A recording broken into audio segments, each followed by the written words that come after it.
નમસ્કાર મિત્રો, government exam warriors ચેનલમાં આપ સૌનું હાર્દિક સ્વાગત છે. નાગરિકતા. આજે આપણે લેક્ચરની અંદર વાત કરીએ કે નાગરિકતા કોને કહેવાય, નાગરિકતા કોને મળે છે, નાગરિકતા અને ભારતીય નાગરિક એ બંને વચ્ચેનો એ સંબંધ શું છે. પરંતુ શરૂ કરતા પહેલા ખાસ આપ સૌ મિત્રોનો સહયોગ અમને જોઈશે અને આપ સૌના સપોર્ટથી જ આપણે આગળ હજી પણ કામ કરીશું. મિત્રો, તાજેતરની અંદર ડીવાયએસઓની એ એક્ઝામનું રિઝલ્ટ પણ આવેલું છે અને એ રિઝલ્ટની અંતર્ગત મેઇન્સ એક્ઝામની પ્રિપેરેશન પણ આપણે આવનારા સમય માટે શરૂ કરવાના છીએ. અને આપ સૌનો સહયોગ છે અમને સૌને જોઈશે. પણ એના માટે ખાસ કરીને આપણા ફેસબુક પેજની અંદર તમારે આપણું પેજને લાઈક કરવાનું છે અને સબસ્ક્રાઇબ કરવાનું છે. સાથે સાથે આપણું યુટ્યુબ ચેનલ કે જેની ઉપર આપણે આ વિડીયો મૂકી રહ્યા છે એ યુટ્યુબ ચેનલને સબસ્ક્રાઇબ કરી અને નોટિફાઈ કરી દેવાનું રહેશે, જેથી કરીને આવનારા વિડીયો આપ સુધી ફટાફટ પહોંચી શકે. ખાસ કરીને સબસ્ક્રાઇબ કરવાનું ભૂલાય નહીં અને નોટિફાઈ કરવાનું ભૂલાય નહીં, જેથી કરીને ફટાફટ આપ સૌ સુધી આ વિડીયો પહોંચી શકે. અને આ વિડીયો લેક્ચર, જેટલા વિડીયો લેક્ચર્સ અને સાથે સાથે અલગ અલગ પીડીએફ છે જે આપણે સબ્જેક્ટ્સ માટે અને આવનારા સમય માટે એ ઉપયોગી છે, એ તમામ પીડીએફ અને વિડીયો લેક્ચર્સની પીડીએફ એ આપણે અહીંયા આપણી ટેલિગ્રામ ચેનલના અંદર મૂકીએ છીએ. એટલે એ ટેલિગ્રામ ચેનલના મારફતે તમને મળી જશે. મિત્રો, આવનારા સમયની અંદર જીપીએસસી, ગઈકાલે તમને ન્યૂઝ મળી ગયા હશે કે જીપીએસસી આવનારા 100 દિવસ પછી એક્ઝામ લેવાનું વિચારી રહી છે. તો આપણે એક પ્રિપેરેશનના ભાગરૂપે આપણે આ સિરીઝ છે એ લઈ આવી રહ્યા છીએ, જેની અંદર તમને તમામ વિષયોનું ખૂબ જ ઊંડાણપૂર્વકનું એક સમજ છે એ મળશે. આશા રાખું છું આપ સૌ સાથ અને સહકાર આપશો અને એ આપ સૌના મિત્રો, આપ સૌના પરિવાર મિત્રો તેમને આપણા આ વિડીયોની એ લિંક જે છે એ એમને ફોરવર્ડ કરજો, જેથી કરીને એ પણ આપણા વિડીયોઝ છે એમનો ફાયદો લઈ શકે, એમનો લાભ લઈ શકે. હવે વાત કરીએ નાગરિકતા. મિત્રો, નાગરિકતા આપણા ભારતના બંધારણની અંદર ભાગ 2 ની અંદર આપવામાં આવી છે અને ભાગ 2 નો અનુચ્છેદ 5 થી 11 કે જેની અંદર નાગરિકતા ઉપર વાત કરવામાં આવી છે. આ નાગરિકતા એ છે શું? નાગરિકતા એ જે તે દેશના બંધારણની અંદર ઉલ્લેખિત અને અથવા તો પરંપરાથી સ્વીકૃત અધિકારો અને ફરજો ધરાવતી વ્યક્તિ હોય એને રહેવા, વસવા માટેને અધિકાર આપતો એક કાયદાકીય દરજ્જો તરીકે ઓળખવામાં આવે છે. નાગરિકતા એક પ્રકારે કાયદાકીય દરજ્જો છે. મિત્રો, સામાન્ય રીતે જે પણ કોઈ વ્યક્તિ હોય એ જે દેશમાં જન્મે એ દેશનો એ આપોઆપ નાગરિક બની જતો હોય છે. દરેક નાગરિકને દેશને વફાદાર રહેવા, દેશના તમામ કાયદાનું પાલન કરવા માટે બંધાયેલ છે. તેની સાથે સાથે રાજ્ય પણ તેના રક્ષણ, એની સુખાકારી, વિદેશમાં તેનું હિત વગેરે જોવા માટે પણ એ બંધાયેલ છે. પોતાનો નાગરિક જ્યારે અન્ય દેશમાંથી પાછો ફરે ત્યારે તેને સ્વીકારવા માટે પણ દરેક રાજ્ય એ બંધાયેલું છે. નાગરિકતા એટલે કે વ્યક્તિ અને તેના રાજ્ય એટલે અહીંયા દેશની વાત કરવામાં આવી છે. દેશ વચ્ચેનો એક રાજનૈતિક સંબંધ છે. મિત્રો, it's a relationship between you and your country. એટલે કે એક પ્રકારે રાજનૈતિક સંબંધ સ્થાપવામાં આવે છે. નાગરિકતા એ તમને આપવામાં આવે છે. આ જે સંબંધ પ્રસ્થાપિત થાય ત્યારે વ્યક્તિ પોતાની નિષ્ઠા એ રાજ્યને એટલે કે દેશને સમર્પિત કરે છે અને વળતર રૂપે જે તે દેશ અથવા તો રાજ્ય એને રક્ષણ આપે છે. સાથે સાથે આવી નાગરિકતા છે એ આપણા ભારતના બંધારણની અંદર ભાગ 2 ની અંદર આપવામાં આવી છે, અનુચ્છેદ 5 થી 11. બરાબર, આ રીતે આ બંધારણની અંદર આપણા ભારત દેશની અંદર નાગરિકતા આપવામાં આવે છે. વાત કરીએ મિત્રો કે અનુચ્છેદ 5 છે શું? અનુચ્છેદ 5 કે બંધારણ લાગુ થયા પછી ભારતીય નાગરિકતા આપવામાં આવી છે. બંધારણને જ્યારે લાગુ ક્યારે થયું સંપૂર્ણ રીતે? તો કે 26મી જાન્યુઆરી 1950 ના દિવસે લાગુ થયું. ત્યાર પછી દરેક ભારતીય નાગરિકને નાગરિકતા આપવામાં આવી. કઈ રીતે નાગરિકતા આપવામાં આવી? તો કે જે વ્યક્તિનો જન્મ ભારતમાં થયો હોય એમને નાગરિકતા આપવામાં આવી, અથવા જેમના માતા પિતામાંથી કોઈ એકનો જન્મ પણ જો ભારતમાં થયો હોય તો પણ એમને નાગરિકતા આપવામાં આવી. જે બંધારણના અમલ પહેલા ઓછામાં ઓછા 5 વર્ષ સુધી ભારતના રાજ્ય ક્ષેત્રની અંદર એ હંગામી રીતે એટલે કે એક પ્રકારે થોડા સમય સુધી એ હંગામી રીતે નિવાસ કરેલા હોય એવા વ્યક્તિને પણ એ ભારતની નાગરિકતા આપવામાં આવી છે. મિત્રો, અહીંયા ખાસ એક બે વસ્તુ ઉપર તફાવત છે. હવે આપણે અહીંયા પ્રશ્ન થાય તો કે આ 3 પોઈન્ટ ઉપર વાત કરી કે ભારતની અંદર જન્મેલો હોવો જોઈએ, માતા પિતામાંથી કોઈ એક વ્યક્તિ ભારતીય હોવો જોઈએ, ભારતનો જન્મ પણ ભારતમાં થયેલો હોવો જોઈએ, અને બંધારણના અમલ પહેલા ઓછામાં ઓછા 5 વર્ષ સુધી એનો ભારતમાં એ વસવાટ કરેલો હોવો જોઈએ. એટલે કે 1950 માં લાગુ થયું એટલે 5 વર્ષ 1945 થી 50 ભારતમાં રહેલો હોવો જોઈએ. આ વ્યક્તિને ભારતની નાગરિકતા આપવામાં આવી. હવે અહીંયા ભારતીય નાગરિકો અને વિદેશી નાગરિકો આ બંને વચ્ચે એક તફાવત છે. આ બંનેને સામાજિક અધિકારો તો પ્રાપ્ત થયા, પરંતુ હંમેશા ભારતનો જે નાગરિક છે એને સામાજિક અધિકારોની સાથે સાથે કેટલાક રાજકીય પણ અધિકારો મળે છે. જ્યારે વિદેશી નાગરિક હોય તો એને માત્ર સામાજિક અધિકારો મળતા હોય છે. આ વસ્તુ છે એ અલગ છે. વાત કરીએ ફર્ધર કે ભારતીય નાગરિકો અને વિદેશી નાગરિકો વચ્ચે શું તફાવત રહેશે. મિત્રો, આવા પ્રશ્ન એ તમને ખાસ કરીને વિધાનોની અંદર પૂછવામાં આવતા હોય છે કે જેની અંદર એ વિધાનો એ તમને એક રીતે ટ્વિસ્ટ કરવામાં, ક્વેશ્ચન ટ્વિસ્ટ કરાવી અને તમને ભૂલ ખવડાવવા માટે એ કરતા હોય છે. પરંતુ આપણે અહીંયા ડીપલી ખૂબ જ સારી રીતે સમજી લઈએ કે ભારતીય નાગરિકો અને વિદેશી નાગરિકો વચ્ચે શું તફાવત છે. મિત્રો, ભારતીય નાગરિકોને કેટલાક રાજકીય અધિકારો છે, જેમ કે મતદાન કરવાનો અધિકાર. મતદાન કરવાનો અધિકાર માત્ર ભારતના નાગરિકોને જ છે. ચૂંટણીની અંદર ઉમેદવારી કરવાનો અધિકાર એ પણ માત્ર ભારતના અધિકારોનો છે. સેનાની અંદર ભરતી થવાનો અધિકાર એ પણ માત્ર ને માત્ર ભારતીય નાગરિકોનો છે. અને રાષ્ટ્રપતિ, ઉપરાષ્ટ્રપતિ, ન્યાયાધીશો, સંસદ કે વિધાનસભાના સદસ્ય બનવાનો અધિકાર એ પણ ભારતીય નાગરિકોને જ આપવામાં આવેલો છે.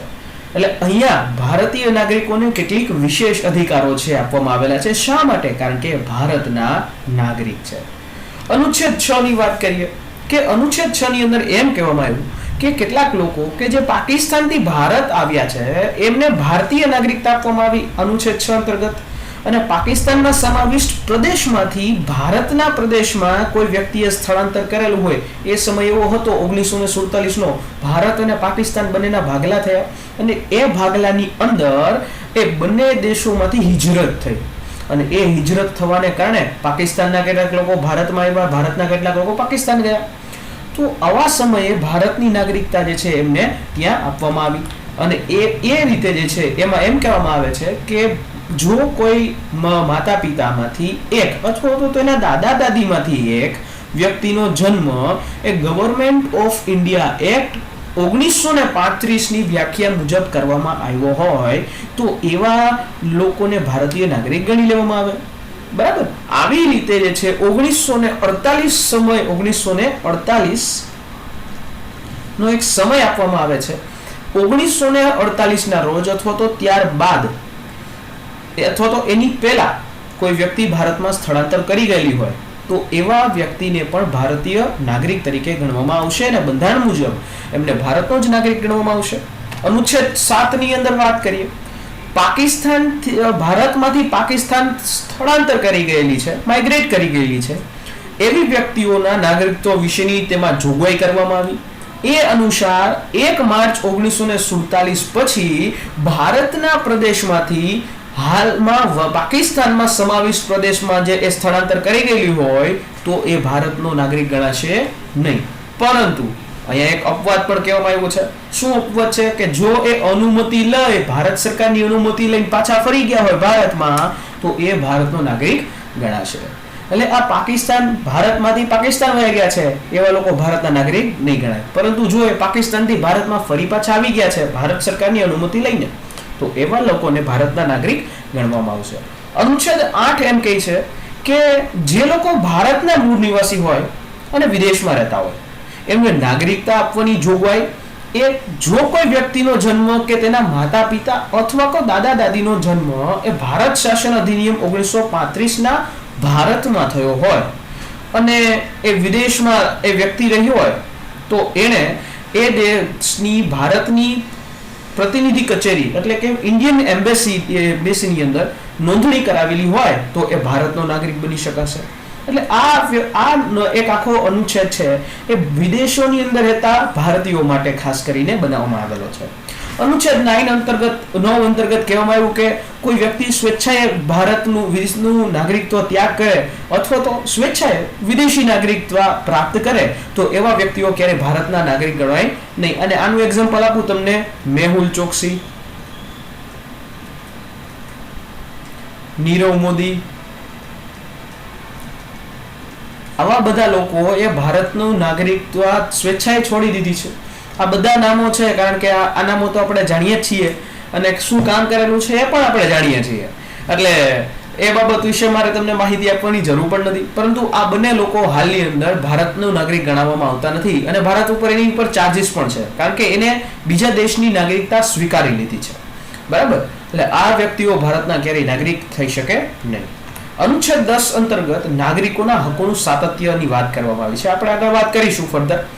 અનુચ્છેદ 11 અંતર્ગત સંસદને નાગરિકત્વ પ્રાપ્તિ અને અંત વિશે કાયદો ઘડવાની સત્તા આપવામાં આવી છે. મિત્રો, આપણા દેશની અંદર નાગરિકત્વ બાબતે કાયદો ઘડવાની સત્તા હંમેશા દેશની સંસદને આપવામાં આવી છે અને આના અંતર્ગત હમણાં તાજેતરની અંદર CAA, બરાબર, એટલે કે સિટીઝનશીપ અમેન્ડમેન્ટ એક્ટ 2020 તાજેતરમાં જ ઘડવામાં આવેલો જાન્યુઆરી માસની અંદર. એટલે હકીકતની અંદર 2019 નો એ કાયદો છે, પરંતુ બરાબર, એટલે આ જે કાયદો સિટીઝનશીપ અમેન્ડમેન્ટ એક્ટ એ કાયદા ઉપર પણ આપણે એક ખાસ કરીને વિડિયો લેક્ચર અરેન્જ કરીશું. પરંતુ અત્યારે ખાલી એટલી જ બાબતની માહિતી રાખો કે CAA છે, બરાબર, એની ઉપર કાયદો કોણે ઘડ્યો, એની ઉપર કાયદો બનાવવાની સત્તા કોણે ઘડે છે તો કે દેશની સંસદ. દેશની સંસદ એ આના ઉપર કાયદો ઘડે છે. એટલે આ રીતે હોદ્દાની રૂએ હંમેશા ભારતની સંસદ જ કોઈ પણ નાગરિકત્વનું એક્વિઝિશન અથવા તો ટર્મિનેશન કરી શકે. બરાબર, હંમેશા સંસદ જે છે એ આ માટે 1955 એક કાયદો બનાવવામાં આવ્યો જેને સિટીઝનશીપ એક્ટ 1955 કહેવામાં આવે છે. સિટીઝનશીપ બનાવવામાં આવે છે. પછી એમાં ઘણા બધા સુધારા કરવામાં આવ્યા, લાઈક 1976 ની અંદર પણ સુધારો કરવામાં આવ્યો, બરાબર, 1986 માં પણ સુધારો થયો, 2003 માં પણ સુધારો કરવામાં આવ્યો, 2005 માં પણ સુધારો કર્યો, 2000 પછી 19 માં એ સુધારો કરી દેવામાં આવેલો છે. એટલે આ રીતે ભારતના આ સિટીઝનશીપ અમેન્ડમેન્ટ એક્ટ ની અંદર સુધારો છે એ કરવામાં આવતો હતો. બરાબર, હાલની અંદર ભારતની અંદર વાત કરીએ, 2003 ની અંદર જે સુધારો કર્યો એમાં 16 દેશોની અંદર રહેનાર ભારતીયોને દ્વિનાગરિકતા આપવામાં આવી છે. 2005 માં આ સુવિધા ભારતે બાંગ્લાદેશ અને પાકિસ્તાનને છોડી અને 110 દેશોમાં રહેનાર ભારતીયોને આ નાગરિકતા આપી દેવામાં આવી છે. અને કેના અંતર્ગત તો કે OCI, overseas citizen of India ના અંતર્ગત આપવામાં આવી છે. આપણે આગળ વાત કરીશું આજ લેક્ચરની અંદર. બરાબર, તો આ રીતે ભારતના અનુચ્છેદ અંતર્ગત 11 અનુચ્છેદ છે એની અંદર વાત કરી છે. બરાબર, અનુચ્છેદ 5 થી લઈને અનુચ્છેદ 11 સુધી આપણે વાત કરી. હવે મિત્રો વાત કરીએ, ભારતે એકલ નાગરિકત્વ એટલે કે સિંગલ સિટીઝનશીપ સ્વીકારવામાં આવી છે. સિંગલ સિટીઝનશીપ સ્વીકારવામાં આવી છે. આ સિંગલ સિટીઝનશીપ ભારતે સ્વીકારી કઈ રીતે, ક્યાંથી સ્વીકારવી તો કે એ બ્રિટનમાંથી સ્વીકારી. આનો સોર્સિસ ક્યાં આવ્યું તો કે બ્રિટનમાંથી આપણે સિંગલ સિટીઝનશીપ એ વાત કરવામાં આવી છે. પરંતુ મિત્રો, અમેરિકા એવો દેશ છે કે જ્યાં ડ્યુઅલ સિટીઝનશીપ છે, ડબલ નાગરિકત્વ છે, બેવડું નાગરિકત્વ ત્યાં આપવામાં આવેલું છે. એના જેવું ભારતમાં નથી. આપણે જે હમણાં વાત કરી કે જે એ દ્વિનાગરિકતા આપવામાં આવી એ ખાસ કરીને કે જે લોકો ભારતના મૂળ નાગરિકો હતા અને એ વિદેશોમાં રહેતા હતા એવા લોકોને જે છે એક સુધારો કરીને આપવામાં આવી છે. પરંતુ ભારતમાં ક્યારેય ડ્યુઅલ સિટીઝનશીપ હોતી નથી. સિંગલ સિટીઝનશીપ ભારતના અંતર્ગત સ્વીકારવામાં આવેલું છે. ભારતના નાગરિકને ભારતના બધા જ પ્રદેશોમાં સ્વતંત્ર રીતે વેપાર કરવાની, રહેવાની, મિલકત ખરીદવાની સ્વતંત્રતા આપવામાં આવી છે.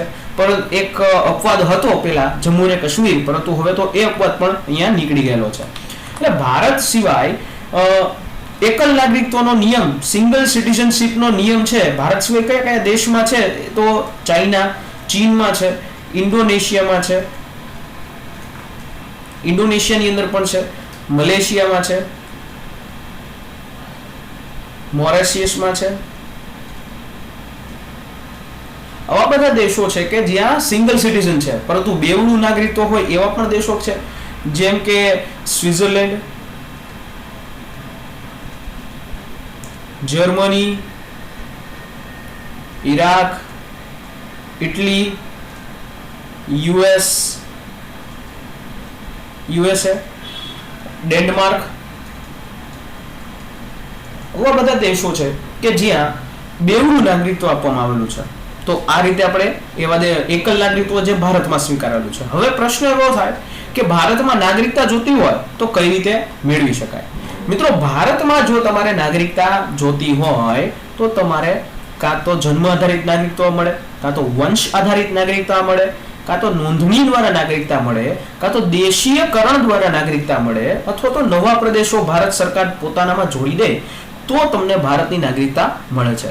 જોઈએ જન્મ આધારિત કઈ રીતે નાગરિકતા મળે?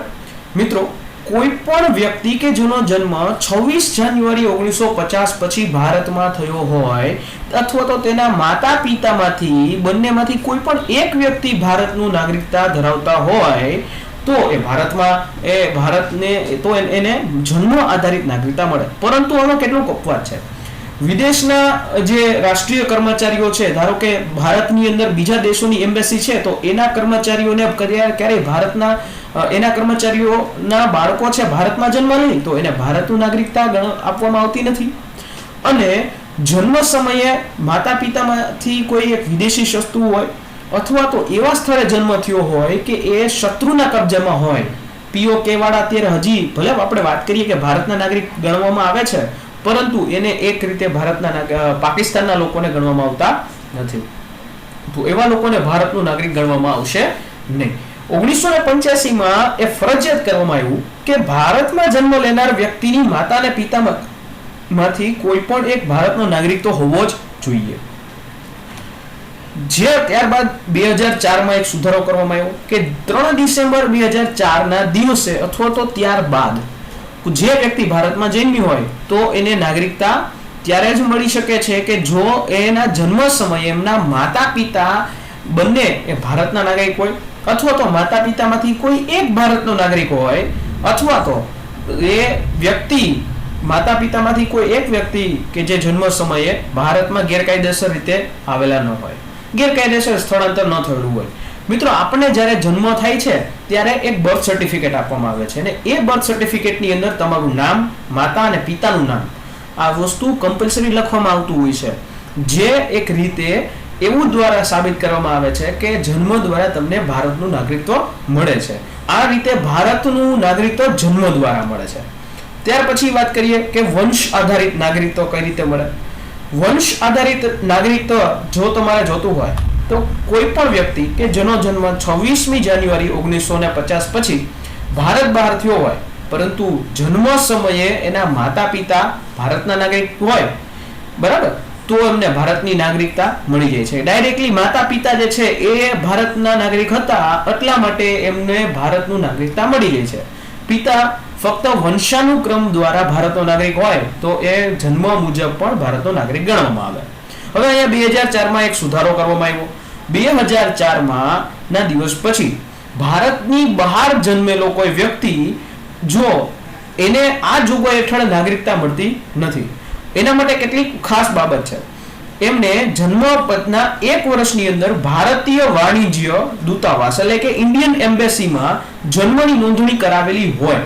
જો કોઈ વ્યક્તિ બહાર છે અને એને 1 વર્ષ જન્મના 1 વર્ષની અંદર એને ઇન્ડિયન કોન્સ્યુલેટની અંદર, ઇન્ડિયન એમ્બેસીની અંદર આ નોંધણી કરાવી હોય કે ભાઈ આ વ્યક્તિ મારા માતા પિતા અથવા તો પિતા અથવા માતા એ ભારતના નાગરિક છે અને આ વ્યક્તિને હું ભારતીય નાગરિકતા ઈચ્છું છું, તો એને ભારત સરકારની પરવાનગી દ્વારા નાગરિક ગણવામાં શકાય છે. બરાબર. જો આ સમય અવધિમાં નોંધણી ન થઈ હોય તો એને ભારત સરકારની પરવાનગી લેવી પડે. જો સમય 1 વર્ષની અંદર થઈ ગયું હોય નોંધણી તો એને ડાયરેક્ટલી નોંધણી ગણી લેવામાં આવે છે. ત્યાર પછી વાત કરીએ મિત્રો કે નોંધણી દ્વારા બાય રજીસ્ટ્રેશન નાગરિકતા કઈ રીતે મળે? મિત્રો કોઈ વ્યક્તિ જે ખરેખર નાગરિક ન હોય એ વ્યક્તિ પણ નોંધણી દ્વારા ભારતનો નાગરિક બની શકે છે. પરંતુ કેટલીક એવી વ્યક્તિઓ છે જેની આપણે વાત કરીએ કે કઈ રીતે નોંધણી દ્વારા મળે. જો ખાસ કરીને જે વ્યક્તિઓ મૂળ ભારતીય કે જે રીતે સામાન્ય રીતે ભારતના રહેવાસી હોય અને ઓછામાં ઓછા અરજી કરી હોય એના 5 વર્ષ પહેલાથી એ ભારતમાં રહેતા હોવા જોઈએ તો એ વ્યક્તિને નોંધણી દ્વારા નાગરિકતા મળે છે. જો કોઈ વ્યક્તિઓ મૂળ ભારતીય કે જે અવિભક્ત ભારતની બહારના કોઈ દેશમાં અથવા તો સ્થળે રહેતી હોય તો એમને નોંધણી કરાવી અને નાગરિકતા લેવી પડે. જો કોઈ ભારતીય પુરુષ સાથે કોઈ મહિલા વિવાહ કરે છે અથવા તો કોઈ ભારતીય મહિલા સાથે કોઈ બહારના દેશનો પુરુષ એ વિવાહ કરે છે તો એમને નોંધણી દ્વારા ખાસ કરીને રજીસ્ટ્રેશન દ્વારા એને નાગરિકતા મળે છે. પણ સાથે સાથે ભારતની બંધારણ માન્ય ભાષામાંથી કોઈ એક ભાષાનું એને જ્ઞાન હોવું એ જોઈએ. આ રીતે એ કોઈ લગ્ન કર્યા હોય તો એવી રીતે છે નાગરિકતા મળે છે. ભારતીય નાગરિકના સગીર બાળકો, બરાબર, કોઈ ભારતીય નાગરિક હોય એના અંડર એજ બાળકો હોય એમને પણ ભારતનું નાગરિકતા મળે, પરંતુ એ વિદેશમાં હોય તો એમને નોંધણી દ્વારા મળી શકે છે.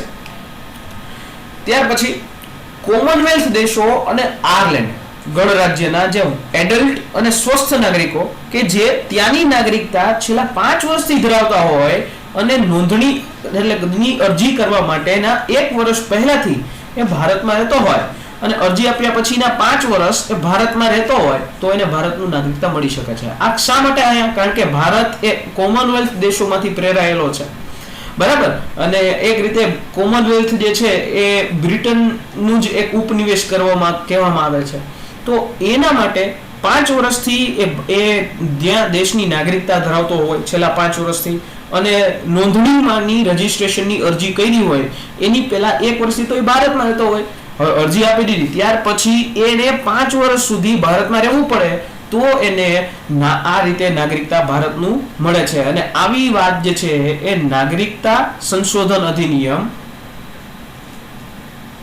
1986 માં વાત કરવામાં આવી છે. ત્યારબાદ દેશીયકરણ દ્વારા પણ નાગરિકતા મળે છે. દેશીયકરણ બાબતે કઈ રીતે નાગરિકતા મળે? મિત્રો દેશીયકરણ એટલે શું? અહીંયા એક રીતે એ પ્રશ્ન થાય. હવે એના માટે આપણે વાત કરીએ કે એવા કોઈ દેશનો નાગરિક એ વ્યક્તિ ન હોવો જોઈએ કે જેણે ભારતના નાગરિકો હોય એને ત્યાં તે દેશના નાગરિક બનવાની સુવિધા ન આપતો હોય. આ કેના જેવું છે કે ભારતનો નાગરિક પાકિસ્તાનમાં જાય તો પાકિસ્તાન વાળા લોકો એ ત્યાં ભારતના નાગરિકને નાગરિકતા આપી શકે નહીં, બરાબર. એટલે આવી રીતે એ દેશની અંદર ભારતના કોઈ પણ નાગરિકને નાગરિકતા બનવા માટેની સુવિધા ન ધરાવતો હોય તો આપણે આપણા દેશની અંદર એ દેશના નાગરિકને શા માટે નાગરિક બનાવવો? આ પણ એક મહત્વની બાબત છે. અથવા તો તેણે અગાઉ એ દેશની નાગરિકતાનો ત્યાગ કરેલો હોવો જોઈએ, તે દેશની નાગરિકતાને ત્યાજી દેવી જોઈએ, અથવા તો અરજીની તારીખની તુરંત પહેલાના 12 મહિનાથી 1 વર્ષથી એ ભારતમાં રહેતો હોય, અથવા તો સરકારી નોકરીમાં કાર્યરત હોય, અથવા તો એને 1 વર્ષના સમયથી પહેલા 7 વર્ષોમાંથી ઓછામાં ઓછા 4 વર્ષ તો એને ભારતમાં કાઢ્યા હોય તો એને દેશીયકરણ દ્વારા નાગરિકતા મળે છે. સારા કેરેક્ટરની હોય, ચારિત્ર્ય સારા હોય તો પણ એમને ભારતની નાગરિકતા મળે છે. અને બંધારણ માન્ય ભાષામાંથી કોઈ પણ એક ભાષાની જાણકારી એને સારી રીતે હોય તો એને ભારતનો નાગરિક બનાવાય છે.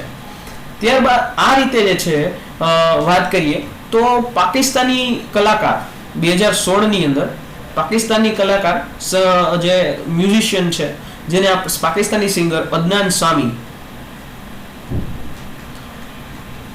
અદનાન સામીને ભારતે નાગરિકતા આપવામાં આવી અને ત્યારબાદ એને હાલની અંદર પદ્મશ્રી પણ આપવામાં આવેલો છે. એને અત્યારે ભારતની નાગરિકતા છે અદનાન સામી પાસે, કારણ કે એને પાકિસ્તાની નાગરિકતા છે એ સ્વેચ્છાએ ત્યાગ પણ કરી દીધી છે. તો મિત્રો આ રીતે દેશીયકરણ દ્વારા ભારતનું નાગરિકતા મળે છે. કોઈ નવા પ્રદેશોના જોડાણ દ્વારા કઈ રીતે મળે? જો કોઈ પ્રદેશ એ ભારતનો ભાગ બની જાય અથવા તો ભારતમાં સમાવિષ્ટ થઈ જાય તો એ સમાવિષ્ટ થવાને કારણે પણ એ વ્યક્તિ ભારતનો નાગરિક ઓટોમેટિકલી બને. પરંતુ એના માટે સરકારે છે એક નિર્દેશન જાહેર કરેલું હોવું જોઈએ. ગવર્મેન્ટ ઓફ ઇન્ડિયા ગેઝેટની અંદર જે છે એને પ્રેસની અંતર્ગત લેવામાં આવે, ત્યારબાદ જ એને નાગરિકતા આપવામાં આવે છે. બરાબર. આવી રીતે નાગરિકતા કઈ રીતે મળી, કયા કયા એક્ઝામ્પલો છે, જેમ કે ગોવા 1961 ની અંદર એને આવી રીતે નાગરિકતા મળી છે. પછી દાદરા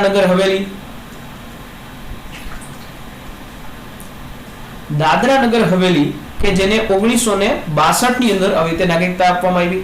દમણ એને પણ આ જ સમયે. પુડુચેરીને 1975 માં ભારતમાં સમાવવામાં આવ્યું. બરાબર. ત્યાર પછી જે છે ને ડાયરેક્ટ એ ભારતમાં સમાવાઈ ગયું એટલે એને ભારતની નાગરિકતા મળી ગઈ ઓટોમેટિકલી. સિક્કિમના જ્યારે ભારત સાથે જોડાણ થયું 1975 ની અંદર, ત્યારબાદ આખા સિક્કિમના પ્રદેશને પહેલા સંઘ રાજ્ય બનાવવામાં આવ્યો, યુટી બનાવવામાં આવ્યું, ત્યાર પછી એને રાજ્યનો દરજ્જો આપવામાં આવ્યો. એટલે એ જગ્યાઓના નાગરિકો ઓટોમેટિકલી ભારતના નાગરિક ગણવામાં આવે છે. તો આ રીતે મિત્રો ભારત દેશની નાગરિકતા તમને 5 રીતે મળે. બરાબર.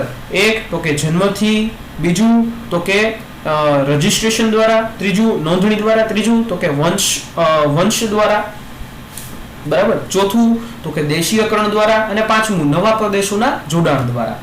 હવે ભારતીય નાગરિકતાની સમાપ્તિ કઈ રીતે થાય એ 3 બાબત ઉપર. કઈ રીતે ભારતનું નાગરિકતા જે છે એ સંપૂર્ણ રીતે સમાપ્તિ થઈ શકે, તો કે 1955 નાગરિકતા અધિનિયમ 1955 ની અંદર 3 રીતે થાય છે. સ્વેચ્છાએ તમે ત્યાગ કરો તો, બરખાસ્તગી કરી હોય તો, તમને તમારી નાગરિકતા છીનવી લેવામાં આવે તો ભારતની નાગરિકતા સમાપ્ત થાય છે. જોઈએ સ્વેચ્છાએ ત્યાગ દ્વારા કઈ રીતે થાય. તો કે મિત્રો જો કોઈ વ્યક્તિ બીજા દેશમાં નિવાસ કરે છે, વસવાટ કરે છે, અને કાયદાકીય અરજી દ્વારા એ ભારતની નાગરિકતાનો ત્યાગ કરે તો એ અરજીપત્રની નોંધણી બાદ પોતાની નાગરિકતા ગુમાવી લે છે. જેવું નોંધણી થઈ ગઈ ત્યાર પછી એની નાગરિકતા ગુમાવાય છે. બરાબર. આ રીતે જે છે નાગરિકતા સ્વેચ્છાએ ત્યાગ થાય છે. ત્યારબાદ બરખાસ્તગી દ્વારા કઈ રીતે થાય. જો કોઈ વ્યક્તિ અથવા તો અન્ય દેશની નાગરિકતા એને સ્વીકારેલી હોય, બરાબર, એટલે ઓટોમેટિકલી એની નાગરિકતા સમાપ્ત થઈ જાય. બરાબર. અન્ય દેશની નાગરિકતાને સ્વીકાર લીધી એટલે ઓટોમેટિક ભારતની એ નાગરિકતા ત્યાં સમાપ્ત થઈ જશે બાય ધ ટર્મિનેશન. અને ત્રીજી બાબત કે વંચિત કરવું અથવા તો છીનવી લેવાની વાત છે, એટલે કે બાય ડિપ્રાઇવેશન. ભારત સરકાર દ્વારા નાગરિકતાથી વંચિત કરવાના કારણોની અંદર વાત કરીએ, કઈ રીતે નાગરિકતા જે છે એ છીનવી લેવામાં આવે.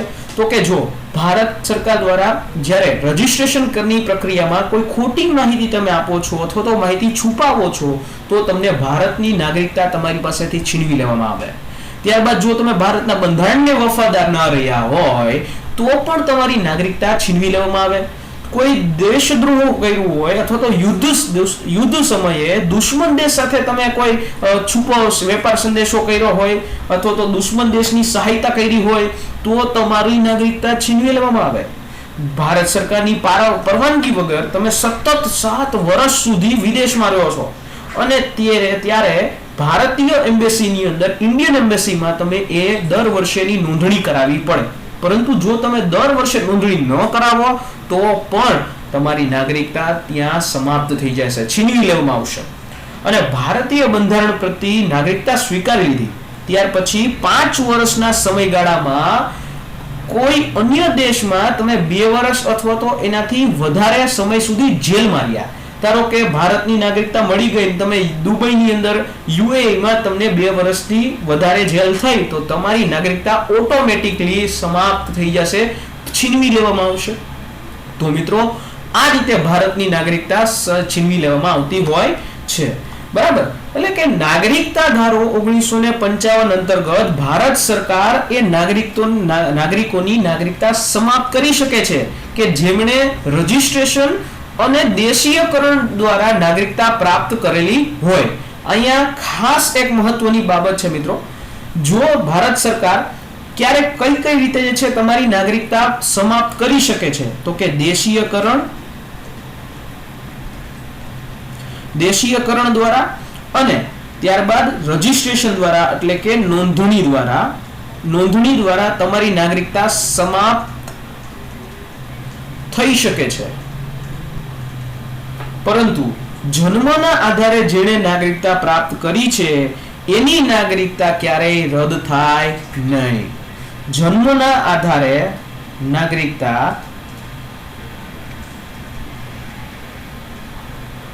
રદ થશે નહીં.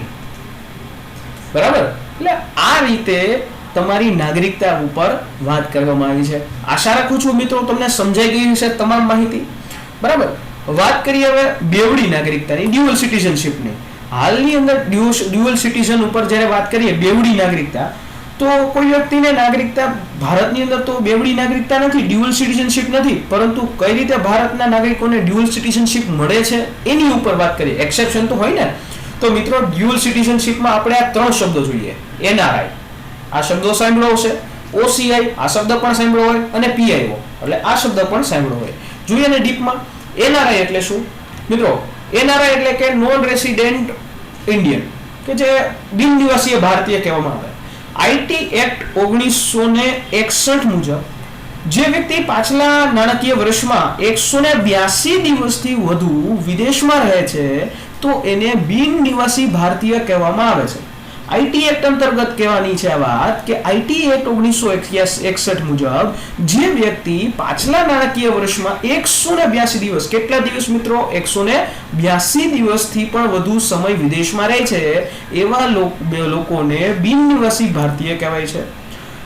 એનઆરઆઈ એટલે શું? તો કે એનઆરઆઈ એટલે કે ભારતીય એવા નાગરિકો કે જે ભારતનો પાસપોર્ટ ધરાવતા હોય પરંતુ રોજગારી કે શિક્ષણ માટે વિદેશમાં રહેતા હોય. બરાબર. આપણે ભારતનો પાસપોર્ટ ઉપર વિદેશમાં ગયા છે શિક્ષણ માટે અથવા તો વિદેશમાં થોડા સમય કામ કરવા માટે, રોજગારી માટે, એવા લોકોને આપણે એનઆરઆઈ કહેવામાં આવે છે. એ લોકો ભારતમાં મતદાન કરી શકે છે મિત્રો. જ્યારે આવે ત્યારે મતદાન કરી શકે છે. બંધારણીય હોદ્દા માટે અરજી પણ કરી શકે છે કારણ કે ભારતના નાગરિક છે. બરાબર. અને આ રીતે 9 જાન્યુઆરી 1915 વાત કરીએ. દર વર્ષે આપણે 9 જાન્યુઆરીને પ્રવાસી ભારતીય દિવસ તરીકે ઉજવીએ છીએ. આ શા માટે આ દિવસનું મહત્વ શું છે? તો કે 1915 ની અંદર 9 જાન્યુઆરીના દિવસે મહાત્મા ગાંધીજી આફ્રિકાથી ભારત આવ્યા હતા. એટલા માટે એ 9 જાન્યુઆરીના દિવસને પ્રવાસી ભારતીય દિવસ તરીકે ઉજવવામાં આવે છે. અને સૌ પ્રથમ પ્રવાસી ભારતીય દિવસ એક્ઝામમાં પૂછવાયેલા આવ્યું છે. 2003 ની અંદર ન્યૂ દિલ્હીમાં ઉજવવામાં આવ્યો. બરાબર. ત્યાર પછી ગાંધીનગરમાં 2015 નો ઉજવવામાં આવ્યો. ગાંધીનગરમાં 2015 નો. 2018માં સૌ પ્રથમ વખત આપણે સિંગાપુરમાં આની ઉજવણી કરી. ભારત દેશની બહાર સિંગાપુરમાં ઉજવણી કરી. અને 2019માં ઉત્તર પ્રદેશમાં વારાણસી ખાતેનો ઉજવણી કરવામાં આવી હતી. બરાબર. એટલે આ રીતે એનઆરઆઈ છે એટલે કે નોન રેસિડેન્ટ ઓફ ઇન્ડિયા અથવા તો નોન રેસિડેન્ટ ઇન્ડિયન તરીકે એને કહેવામાં આવે છે. ત્યાર પછી OCI, overseas citizenship of India. મિત્રો ઓવરસીઝ સિટીઝનશિપ ઓફ ઇન્ડિયાને અપ્રવાસી ભારતીય કહેવામાં આવે કે જેની શરૂઆત 2005 થી કરવામાં આવી છે. એટલે કે એને એક પ્રકારે દ્વિનાગરિકતા કહેવામાં આવે છે. 15મી ઓગસ્ટ 1947 પછી જે લોકો ભારતમાં જોડાયા એવા લોકોને ઓસીઆઈ કાર્ડ આપવાનું કહેવામાં આવ્યું. કે જેઓ ઓસીઆઈ કાર્ડનો ખાસ કરીને મતલબ શું અને એનો ફાયદો શું? ઓસીઆઈ કાર્ડ વાળા લોકો એક અનિશ્ચિત સમય માટે ભારતમાં આવવા માટે ક્યારે એને પોલીસ વેરિફિકેશનની જરૂર પડતી નથી. ગમે ત્યારે આવી જઈ શકે છે. બરાબર. કારણ કે એમની પાસે OCI, overseas citizen of India, આ કાર્ડ છે એને ઓસીઆઈ કાર્ડ કહેવામાં આવે છે. અને 2010માં આપણે 110 દેશોને આ નાગરિકતા આપવામાં આવી છે, જેમાં પાકિસ્તાન અને બાંગ્લાદેશને બાદ કરીને. પાકિસ્તાન અને બાંગ્લાદેશને આપણે આવી નાગરિકતા ઓસીઆઈ કાર્ડ જે છે આપવામાં આવ્યું નથી. બાકી 110 દેશના આપણા ભારતીય નાગરિકો જે છે કે જેને આવી રીતે ઓસીઆઈ કાર્ડ આપવામાં આવેલું છે. ત્યાર પછી person of Indian origin. Person of Indian origin કે 1935 ના કાયદા મુજબ, જે આપણે ભારત સરકાર અધિનિયમ 1935 કહે છે કે 1935 ના અધિનિયમ મુજબ કે જે ભારતીય કે જેમની 4 પેઢીઓ ભારતમાં હતી એમને પીઆઈઓ કાર્ડ આપવામાં આવતું હતું. અને એ પીઆઈઓ કાર્ડની એક વેલિડિટી હતી 15 વર્ષ. એટલે કે પીઆઈઓ કાર્ડના ધારકો હોય એમને ક્યારે ભારતમાં વિઝા લેવાની જરૂર પડતી નથી. એવી એની મહત્વતા હતી, ઇમ્પોર્ટન્સ હતું. પરંતુ 2015 થી અમેરિકામાં જ્યારે આપણા પ્રધાનમંત્રી જાય છે ત્યારે એ જાહેરાત કરે છે કે પીઆઈઓ કાર્ડને હવેથી ઓસીઆઈ કાર્ડમાં ભેળવી દેવામાં આવે છે. એટલે હાલમાં ઓસીઆઈ કાર્ડ જ માન્ય રાખવામાં આવે છે. એટલે આ રીતે મિત્રો આપણે ઓસીઆઈ કાર્ડ વિશે પણ માહિતી મેળવી. બરાબર. ત્યાર પછી વાત કરીએ મિત્રો પાસપોર્ટ. હવે અહીંયા એક પ્રશ્ન એ પણ જોઈએ કે પાસપોર્ટ જે છે એના કેટલા રંગ હોય છે? તો કે પાસપોર્ટના એક બ્લુ કલરનો હોય છે, બરાબર, બ્લુ કલર, વ્હાઇટ કલર અને મરૂન કલરનો હોય છે. આ 3 પ્રકારના પાસપોર્ટ આપણે ભારતની અંદર છે. બ્લુ કલરનો પાસપોર્ટ હોય એ તમામ ભારતીયો છે, નોર્મલ સિટીઝન એને આપવામાં આવે છે, ભારતીયો હોય, બરાબર. આપણે આ નોર્મલ બ્લુ કલરનો પાસપોર્ટ છે એને એ જે છે એના પાસપોર્ટ દ્વારા તમે ભારતના નાગરિક ગણવામાં આવો છો, બરાબર. ત્યાર પછી વ્હાઇટ કલરનો પાસપોર્ટ. આ વ્હાઇટ કલરનો પાસપોર્ટ કે જે IFS અધિકારીઓ એટલે કે ઇન્ડિયન ફોરેન સર્વિસીસના અધિકારીઓને આપવામાં આવતો હોય છે. આ એક પ્રકારે ભારત સરકારના માટે, ભારત સરકારના કામેથી બીજા દેશોમાં જાય એવા લોકોને, એવા આપણા કર્મચારીઓને, એમ્પ્લોઈઝને અને ખાસ કરીને વિદેશ મંત્રાલયના સંલગ્ન કર્મચારીઓ હોય એમને આપવામાં આવે છે. અને ત્રીજું છે એ મરૂન કલરનો પાસપોર્ટ. આ છે ને ડિપ્લોમેટિક પાસપોર્ટ કહેવામાં આવે છે, રાજનૈતિક પાસપોર્ટ કહેવામાં આવે, રાજનૈતિક પાસપોર્ટ. આવા જે સિનિયર ગવર્મેન્ટલ ઓફિશિયલ્સ હોય એવા લોકોને, સિનિયર ગવર્મેન્ટલ ઓફિશિયલ્સ, ઇન્ડિયન ડિપ્લોમેટ્સ, આપણા ખાસ કરીને બહારના દેશોમાં જે આપણા ડિપ્લોમેટ્સ હોય એમને આવા પ્રકારનો પાસપોર્ટ આપવામાં આવે છે. આવા પાસપોર્ટના કેટલાક બેનિફિટ્સ હોય છે, જેમ કે એને ઇમિગ્રેશનમાં છૂટ મળે છે, એનું ઇમિગ્રેશન ક્લિયર હોય, બીજા કરતાં અને રૂલ્સ રેગ્યુલેશન્સ લાગુ પડતા નથી, અને આવા પ્રકારના પાસપોર્ટ ધરાવતા કોઈ પણ નાગરિકને વિઝા લેવાની જરૂર પડતી નથી. આવા જ પાસપોર્ટને લીધે તો વિજય માલ્યા છે આજે લંડનની અંદર ફરે છે. એટલે આ રીતે 3 પ્રકારના પાસપોર્ટ છે એ ભારતની અંદર અવેલેબલ છે. વાત કરીએ NRC ની. NRC નો મુદ્દો પણ જે છે તાજેતરમાં ખૂબ જ ચર્ચામાં હતો અને એ NRC ઉપર પણ આપણે વાત કરી લઈએ સાથે સાથે કે NRC છે એ છે શું. NRC એટલે કે નેશનલ રજિસ્ટર ઓફ સિટીઝન, બરાબર. 1 જાન્યુઆરી, ખાસ કરીને મિત્રો 1 જાન્યુઆરી 2018 ના રોજ કેન્દ્ર સરકારે કીધું કે અસમ રાજ્યની અંદર વસતા, ગેરકાયદેસર રીતે વસતા લોકોને ઓળખી કાઢવા માટે એક NRC એટલે કે રાષ્ટ્રીય નાગરિક રજિસ્ટર, નેશનલ રજિસ્ટર ઓફ સિટીઝનની પ્રથમ યાદી બહાર પાડવામાં આવી. વર્ષ 2014માં સુપ્રીમ કોર્ટ દ્વારા એક ચુકાદો આપવામાં આવ્યો અને એના મુજબ અસમ રાજ્યની અંદર NRC અપડેટ કરવામાં નહોતી આવી, બરાબર. એટલે ચુકાદાની અંદર કહેવામાં આવ્યું કે ભાઈ અપડેટ કરવું પડશે, એટલા માટે એ કરવામાં આવેલું છે. ખાસ કરીને NRC છે એક રજિસ્ટર છે, બરાબર, કે જેમાં ભારતીય નાગરિકોનું વર્ણન કરવામાં આવેલું, એનું લિસ્ટ છે. 1951ની વસ્તી ગણતરી પછી એને તૈયાર કરવામાં આવેલું છે. ક્યારથી? તો કે 1951ની વસ્તી ગણતરી બાદ તૈયાર કરવામાં આવ્યું છે, બરાબર. હવે આ રજિસ્ટરની અંદર કયા લોકો સામેલ થયા? તો કે 25 માર્ચ 1971 પહેલા અસમ રાજ્યમાં જે વસવાટ કરતા હતા એવા લોકોને ભારતમાં સામેલ કરવામાં આવ્યા. અને NRC ક્યાં લાગુ કરી શકાય? તો કે જે રાજ્યોની અંદર અન્ય દેશોના નાગરિકો છે ભારતમાં પ્રવેશ કરે છે, ઇલીગલી પ્રવેશ કરે છે, એવી જગ્યાએ એ લાગુ કરી શકાય છે. ખાસ કરીને એ વ્યક્તિ ભારતીય છે કે નહીં એ બાબતની માહિતી મેળવવા માટે આ વસ્તુ કરવામાં આવે છે, બરાબર. એના દ્વારા જાણી શકાય છે. NRC ની જરૂર શું કામ પડી? 1947 પછી મિત્રો ભારત અને પાકિસ્તાનના 2 ભાગલા પડ્યા. કેટલાક લોકો અસમથી પૂર્વ પાકિસ્તાન તરફ એને સ્થળાંતર કર્યું અને કેટલાકની જમીન અસમની અંદર હતી અને વિભાજન પછી બંને દેશોમાં અવરજવર બની રહી. 1951માં એક રાષ્ટ્રીય નાગરિક રજિસ્ટર તૈયાર કરવામાં આવ્યું, જેને આપણે NRC કહેવામાં આવ્યું. 1971ની અંદર પૂર્વ પાકિસ્તાન એટલે કે બાંગ્લાદેશ બન્યું પછી અસમમાંથી ઘણી મોટી સંખ્યામાં માઇગ્રન્ટ્સનું ત્યાં સ્થળાંતર થયું, જેને કારણે અસમની અંદર વસ્તીમાં બહુ જ મોટો છે ફેરફાર થયો. આટલા માટે એ સાચા ભારતના નાગરિકોને ઓળખવા માટે NRC ની જરૂર પડી. હવે NRC ને અપડેટ કરવાની શા માટે જરૂર પડી અત્યારે? તો કે વર્ષ 2005માં સરકારે 1951માં જે 1951માં જે NRC તૈયાર કરવામાં આવેલું હતું એને અપડેટ કરવાનો નિર્ણય લીધો કે જે અસમ એકોર્ડ નામની એક સંધિ છે, અસમ